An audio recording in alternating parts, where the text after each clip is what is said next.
Chapter 4. Charlie and John were the last ones to the mall. When they pulled up, the others were gathered tight in a circle in front of Marla's car, as if sharing a conspiracy.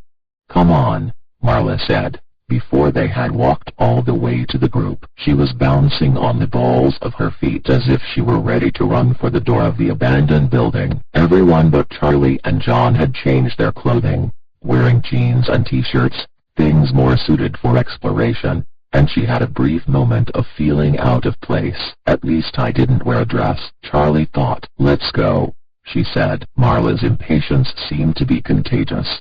Or maybe it just gave Charlie an excuse to let her real feelings come to the surface. She wanted to show Freddy's off to the others. "Hold up," John said. He looked at Jessica. "Did you explain everything?" "I told them about the night guard," she said. "What else is there?" He looked thoughtful for a moment.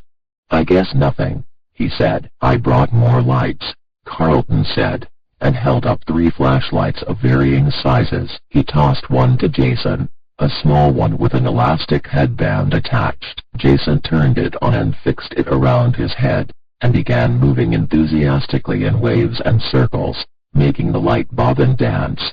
"SHH," Charlie said, even though he was not making any sound. "Jason," Marla whispered, "turn it off. We can't attract attention, remember?" Jason gleefully ignored them, spinning off into the parking lot like a top. "I told him if he's not good he has to wait in the car," Marla told Charlie quietly. "But now that we're here, I'm not sure which place is creepier." She eyed the bare branches overhead raging in the wind, threatening to reach down and grab them. "Or we can feed him to Foxy." Charlie winked. She went to her trunk and hefted out the police flashlight, but did not turn it on. Instead, Carlton switched on 2 of his smaller lights, and handed one to Jessica. They headed into the mall, knowing where they were going, and what was waiting for them there. Charlie, John, Jessica, and Carlton moved through the empty spaces with a sense of purpose, but the others kept stopping to look around. "Come on," Jessica said impatiently, as Lamar gazed up at the atrium dome. "You can see the moon," he said and pointed. Next to him, Marla nodded, mimicking his posture. "It's beautiful," she said, although she could not see it from a distance. They heard footsteps echo in the emptiness. Hey, over here," John hissed, and they hurried as quietly as they could. They could not run for fear of making noise, and so they walked, fast but careful, hugging the walls. They entered the black void of the department store, creeping along in the shadows until they reached the break in the wall. John held back the hanging plastic obscuring the opening as the others maneuvered around the scaffolding. Jason was slow, and Charlie put a hand on his shoulder to hurry him up. As she steered him to the opening, a strong beam of light swept into the room, scanning up and down the walls. They all ducked through and ran down the alley to where the others were crouched down against the wall. "He saw us," Jason whispered, alarmed, running straight to his sister. "SHH," Marla said. They waited. Charlie was next to John this time, and after that moment by the tree, whatever it was, she was very, almost uncomfortably, aware of him. They were not quite touching, but she seemed to know exactly where he was. An awkward sixth sense. She glanced at him, but his eyes were fixed on the opening to the hallway. They could hear the guards' footsteps now, clear in the empty space, each one distinct. He was moving slowly, deliberately. Charlie closed her eyes, listening. She could tell where he was from the sound, she thought, getting closer, then farther, crisscrossing the open room like he was hunting for something. The steps came right up to the entrance of the alley, and stopped while they all held their breath. They waited, still motionless, until they could no longer hear the tapping of his hard-soled shoes, then got up. She and John both stumbled a little as they stood, and she realized they had been leaning against one another without realizing it. She didn't look at him. Instead she set to work taking the heaviest things off the wooden shelf. "Will I be needing this?" Lamar said, as Charlie handed him a bucket with a saw sticking out of it. "We have to move the shelf," Jessica said. "Come on, Jessica," Charlie, Carlton and John got back into place and moved the shelf. Lamar tried to find a place to help, but there was not really room. Marla just waited. "I'm better suited to supervising," she said, when Charlie Mock glared at her. This time the screaming of the metal door was not as loud, as if it no longer protested their entrance quite so strongly. Still, Marla and Jason covered their ears.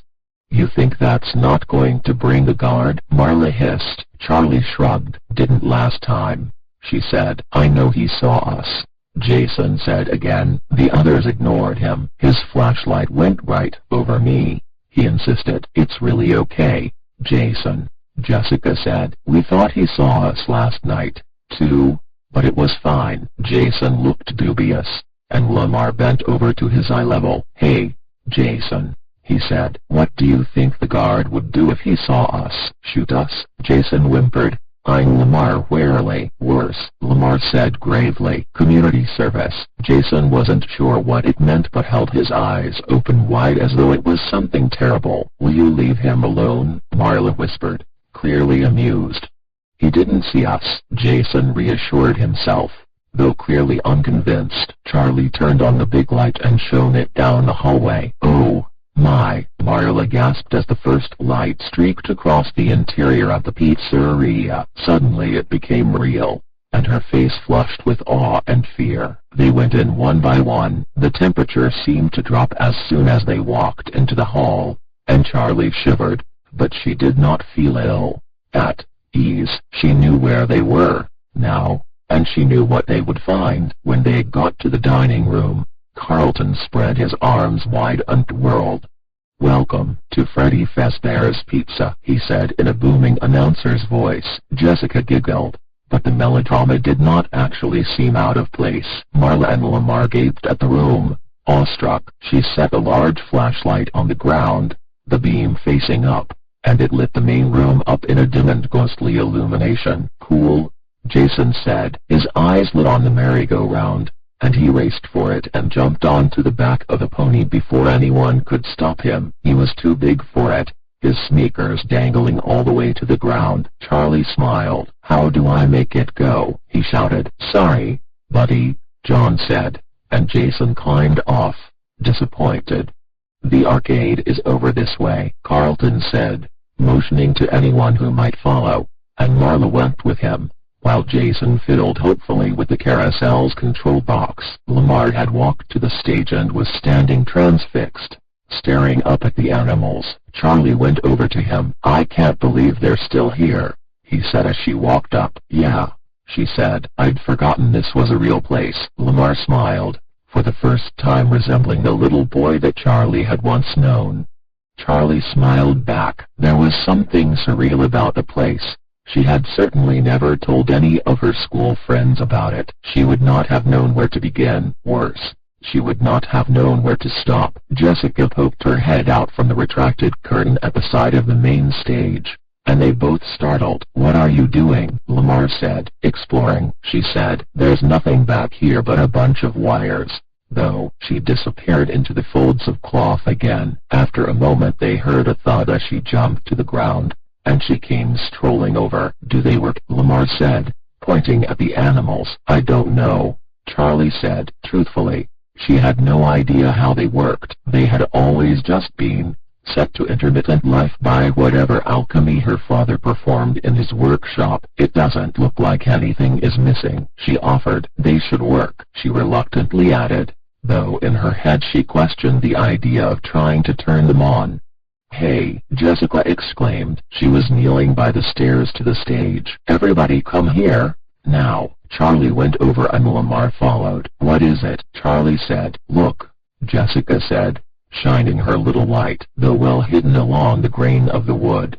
There was a door inset into the wall of the stage. "How did we not see that?" Charlie said. "We weren't looking," John said, staring intently at the small door. The whole group had gathered, and now Jessica looked around at them with a grin, put her hand on the little doorknob, and pulled. Magically, it opened. The door opened to a small, sunken room. Jessica shone the light around it. It was full of equipment. One wall was covered in TV screens. "Must be CCTV," Lamar said. "Come on." Jessica handed her flashlight to Charlie and swung her legs through the door. There was one deep step leading down into the room, which was no bigger than a large refrigerator turned on its side. "That's a little too cramped for me. I'll keep looking around out here." John saluted, then turned as though to stand guard. "This is like a clown car," Marla remarked as she jostled against Charlie. The space was too cramped for all of them, but they crowded together. Jason sat on the step, feeling more comfortable by the exit. There were 8 of the television screens across the wall, each with their own little panel of buttons and knobs, and sticking out beneath them was a panel, almost a table, covered in buttons. They were large and black, unlabeled, and spaced in an irregular series. The other wall was blank, except for a single, large switch by the door. "What's this do?" Jason said, and put his hand on the switch. He hesitated, just long enough for someone to stop him. Then he pulled it. The lights came on. "What?" Carlton looked to the others frantically. They all stared at one another in confused silence. Jason climbed up and poked his head out into the main room. "They're on out here, too. Some of them at least," he said too loudly. "Why is there power?" Jessica whispered, reaching over Jason to pull the door closed again. "How is that possible?" Charlie said. "This place hasn't been open in 10 years. "Cool." Marla leaned forward, studying the monitors as though expecting some sort of answer to be revealed. "Turn on the TVs," Jason said suddenly. "I can't reach." Jessica flipped on the first TV, and static crackled across the screen. "Nothing," Charlie said impatiently. "Just a second." She twisted a dial, wiggling it back and forth until an image emerged. It was the stage, centered on Bonnie. The other animals weren't visible. Jessica turned on the rest of the TVs, adjusting them until the pictures became clear.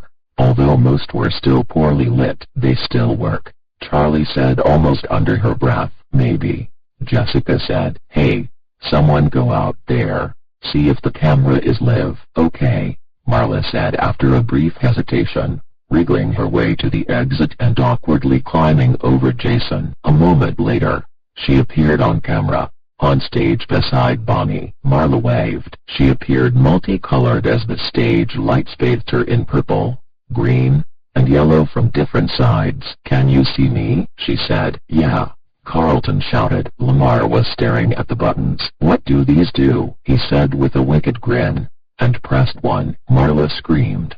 "Marla, are you okay?" Charlie shouted. "What happened?" Marla was standing still on the stage, but she had backed away from Bonnie, and was staring at him as if he might bite. "He moved," Marla yelled. Bonnie moved. "What did you do, Marla?" Jessica yelled, laughing. "It's okay. We pushed a button." Lamar pressed the button again, and they all watched the screen this time. Sure enough, Bonnie turned stiffly to one side. He pressed it again, and the rabbit swiveled back to face the absent audience again. "Try another one," Carlton said. "Go ahead," Lamar said, and climbed out of the little room to join Marla on stage. He crouched down to inspect Bonnie's feet. "They're attached to a swiveling panel," he called. "Yeah," Jessica called back, not really listening. Carlton started pressing buttons, as the rest of them watched the cameras. After a moment, Charlie left the room as well. "It's too stuffy in here," she said. Jessica's perfume and Carlton's hair gel, both of which smelled nice enough out in the open, were starting to form a sickly miasma. She stepped out into the open to watch them experiment with the animals on stage. Most of the dining room was still dark. There were 3 colored spotlights suspended from the ceiling, aiming beams of purple, yellow, and green at the stage. The animals were cast now in unnatural colors, and dust in the beams of light shone like tiny stars, so many that it was difficult to see through them. The floor beneath the long tables was dusted with glitter that had fallen from the party hats, and as she looked around she noticed again the drawings that lined the walls of the place, all at the height of children's eyes. They had always been there, and Charlie wondered now where her father had gotten the first ones. When the restaurant opened, had he used her own childish scribblings, or had he made them himself and stuck them up, forgeries to encourage actual children to display their art. The thought of her father hunched over his workbench, gripping an unsteady crayon with hands accustomed to manipulating microchips, made her want to giggle. She noticed the flashlight still on in the center of the room, and went to switch it off. "Don't waste the battery," she said in her head, in chorus with Aunt Jen's voice. She turned her attention to the stage. It looked like they had gotten Chica and Bonnie to go through a series of movements, but they were small and specific. They could each swivel their entire bodies back and forth, and their hands, feet, and heads could be moved in various directions, but it looked like each movement was separate.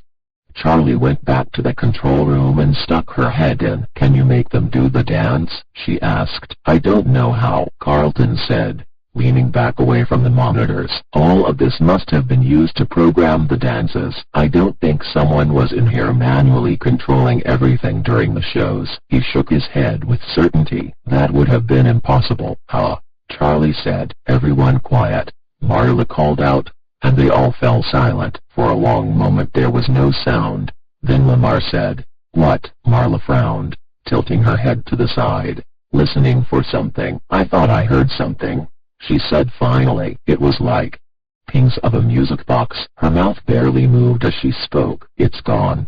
"Why isn't Freddie moving?" Charlie said. "I don't know," Carlton said. "I can't find the controls for him," Jessica said, tapping the monitors. "These cameras don't show the whole place." Charlie peered at them, but they were mixed up, in no logical order. She couldn't piece together a picture of the whole restaurant. "There's 3 cameras on the stage, 1 on each animal, but there should be 1 on the whole thing," Jessica was saying. "There's the entrance to the kitchen, but not the kitchen itself. And you can't see the hallway and the room with the little stage we were at last night." "Maybe the cameras are just in the main room," Carlton said. "Nope," said Jessica. "There are cameras everywhere out there." "So?" Carlton said.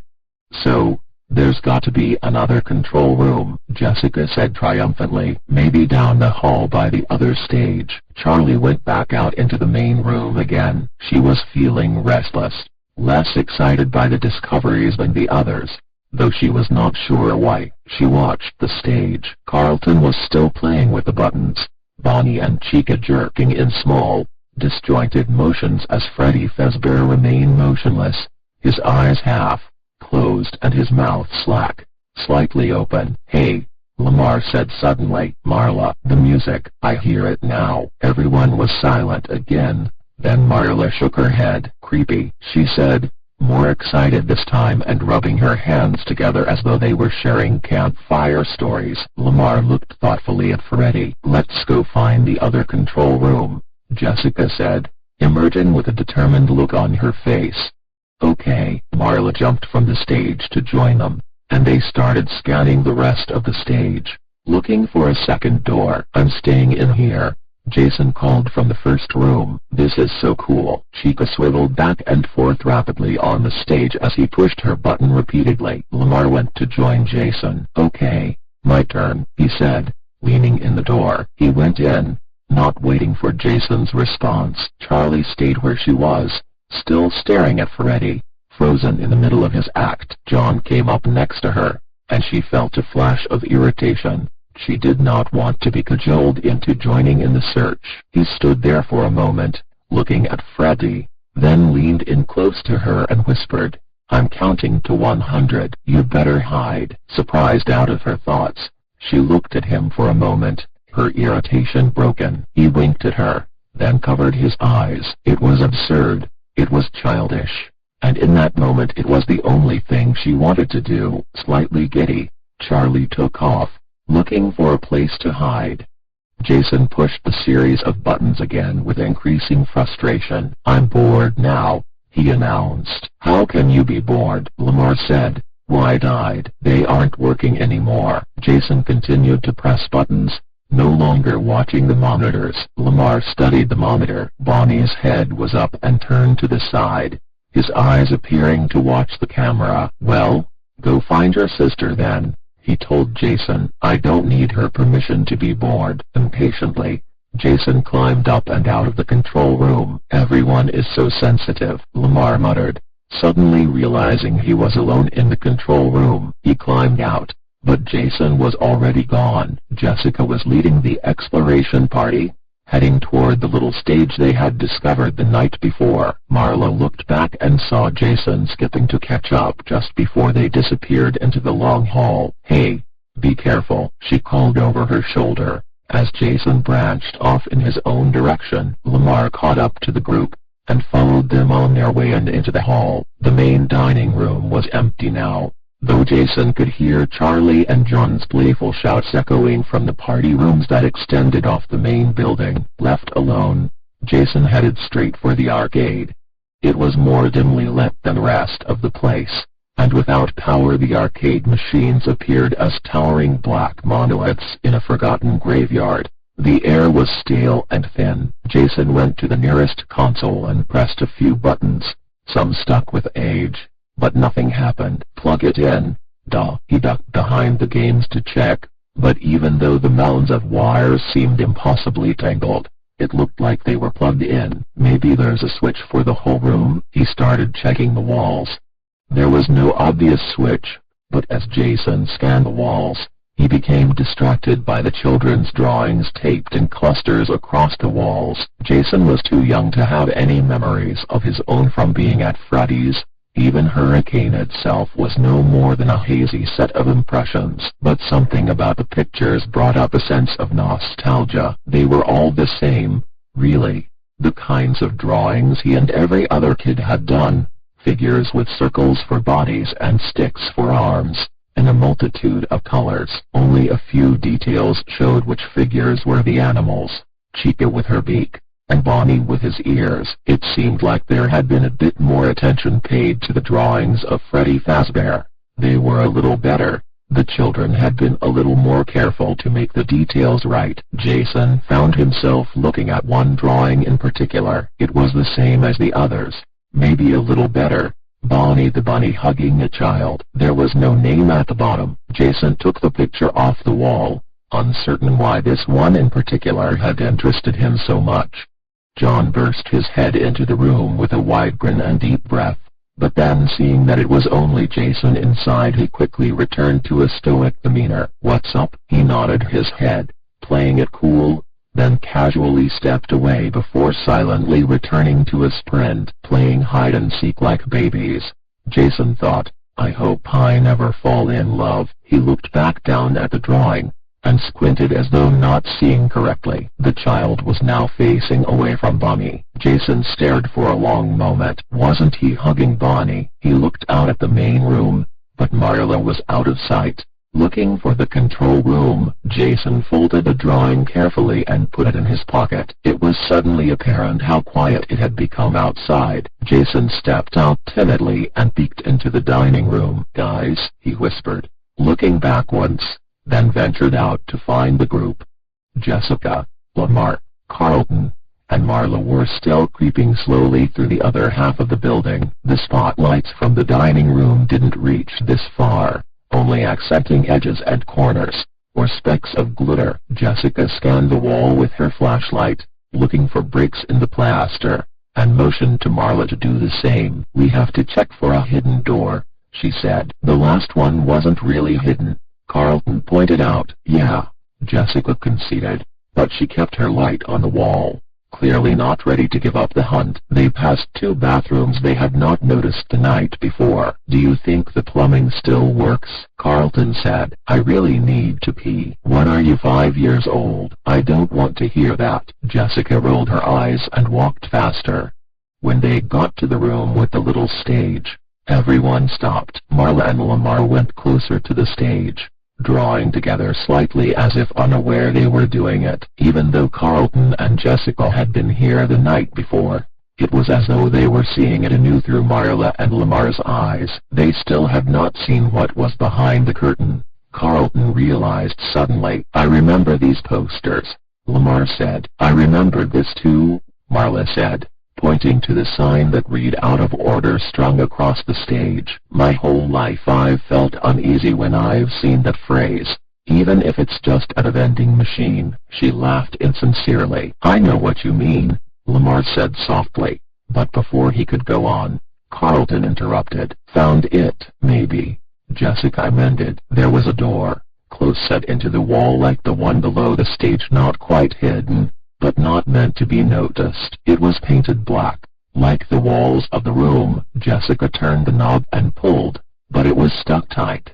Locked, Lamar said. I don't think so. Let me try, Marla said. She grabbed the knob and yanked, and it came open, sending her stumbling back. Impressive, Lamar said. Yeah, well, taking care of Jason makes me tough. Marla grinned, as she knelt down to squeeze through the small door. It was almost the same as the first room, a set of 8 TV screens, and a large panel of unmarked black buttons. Carlton fumbled to find the master switch, reaching his hand into a dark corner. Then, with a click, the power came on and a soft buzzing sound filled the room. Rich, bizarre reds and blues began streaming in under the door from the stage lights outside. Jessica and Carlton began switching the televisions on. They fiddled with the knobs until they were showing pictures, though most were very dark. From here, they could see a long shot of the main stage, just as in the other room, but the rest of the cameras were showing other places and angles. While the first control room had only had shots of the main dining room, here they could see into other areas of the restaurant, the private party rooms, which were set up with glittery decorations for events that would never happen, hallways, an office, and even what looked like a storage closet. The room behind them was visible as well, the camera trained on the out-of-order sign, now lit with otherworldly shades, and the curtain behind it. On one screen they could see Jason, ducking back into the arcade.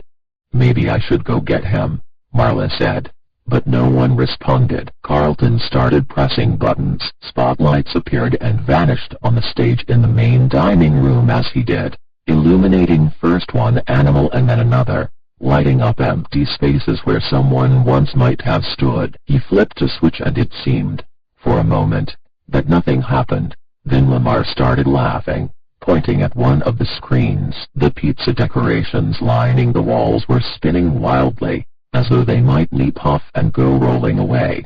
I forgot they used to do that, Lamar said, as Carlton brought them slowly to a halt. There was a large black dial to one side of the buttons, and Carlton spun it, but it seemed to do nothing. Let me try, Lamar said. He elbowed Carlton to the side, and pressed another button. There was a high-pitched whine.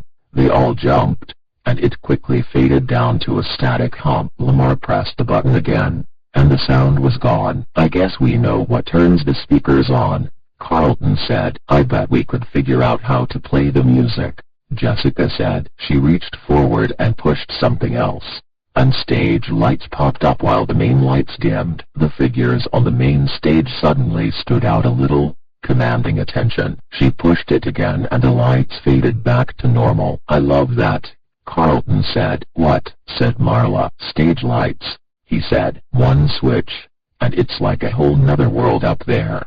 Another button flickered the stage lights on and off in the room behind them, while another started and stopped the little merry-go-round, its tinkling music grinding too slowly, as if the ride itself were trying to remember how the song went. They managed to get the speakers on again without the feedback whine, but there was still only static. I have an idea, Jessica said, and pushed to the front of the group. She switched on the static again, then started turning the knob back and forth. The hum grew lower in pitch, then higher, responding to her adjustments.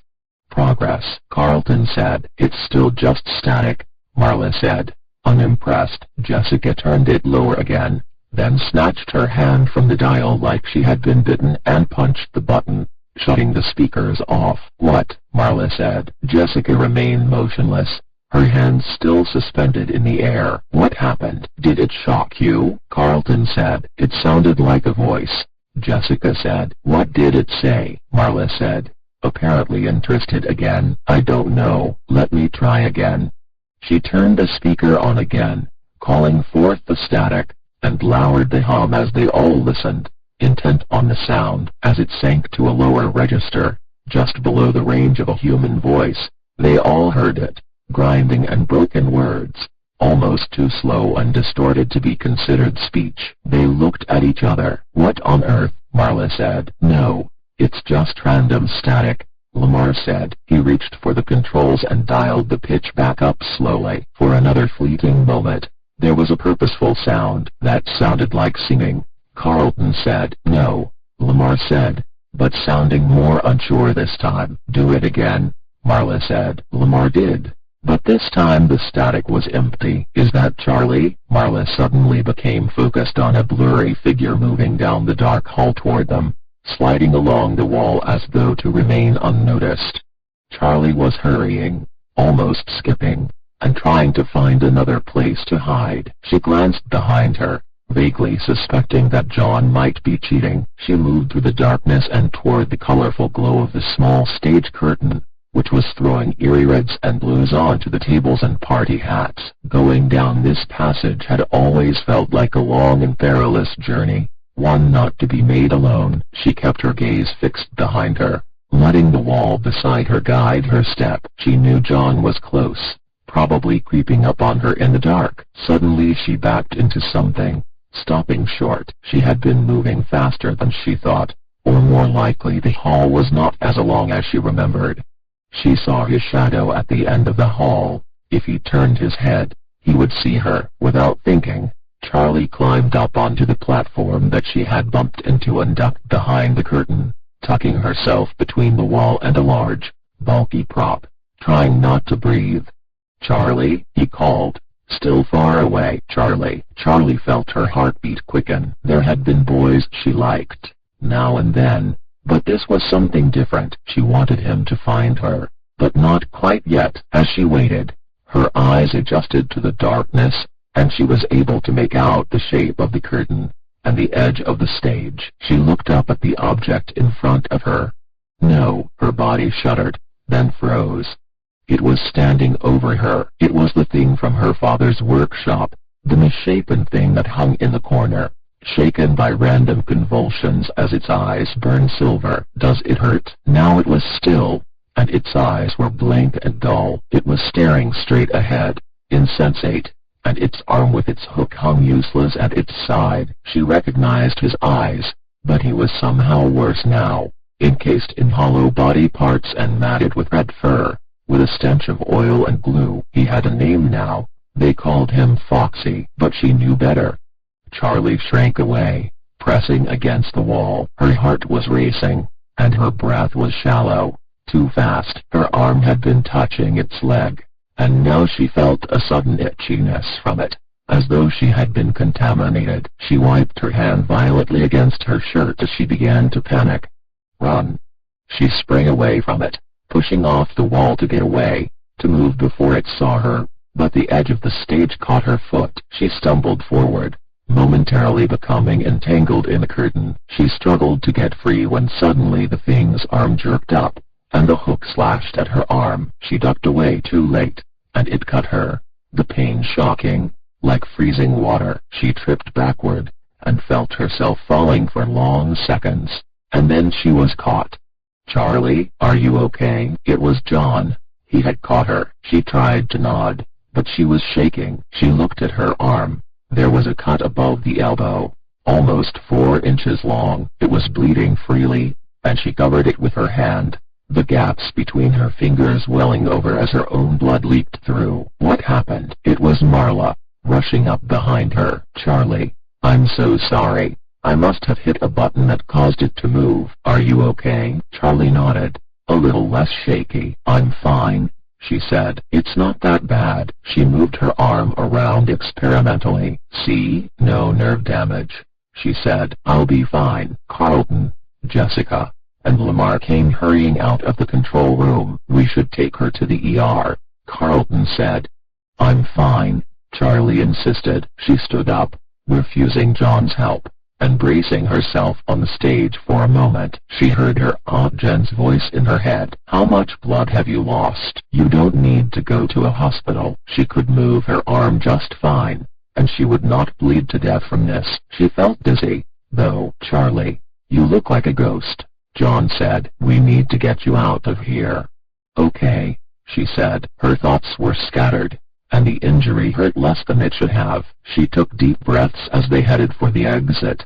Grounding herself, John handed her a piece of cloth and she put it to the cut to slow the bleeding. Thanks, she said, and looked at him. Something was missing. Was that your tie? She said, and he shrugged. Do I look like a tie person? She grinned. I thought it looked good on you.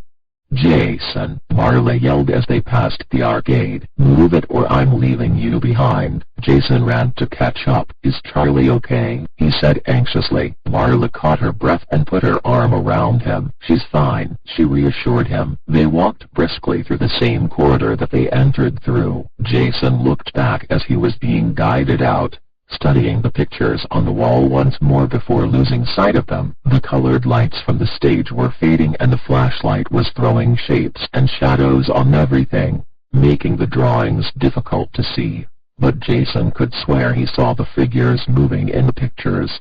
They all hurried back through the empty building and out to the parking lot, not keeping watch for the guard. When they made it out to the car, Lamar, who had grabbed the big flashlight, flipped it on and shone it at Charlie's arm. She looked down at the cut. Do you need stitches? Marla said. I am so sorry, Charlie. We were all being careless. It's not your fault, Charlie said. She knew she sounded annoyed, but she didn't mean to. Her voice was tight and clipped with pain. The shock had worn off, but that meant the wound had begun to hurt. It's fine, Charlie said. And after a long moment the others gave in somewhat reluctantly. We should at least get you some stuff to clean that up and bandage it, Marla said, wanting to do something to atone, however small. There's a 24-hour drugstore just off the main road, Carlton offered. Charlie, why don't you go with Marla, and I'll drive your car back to the motel, Jessica said. I'm fine,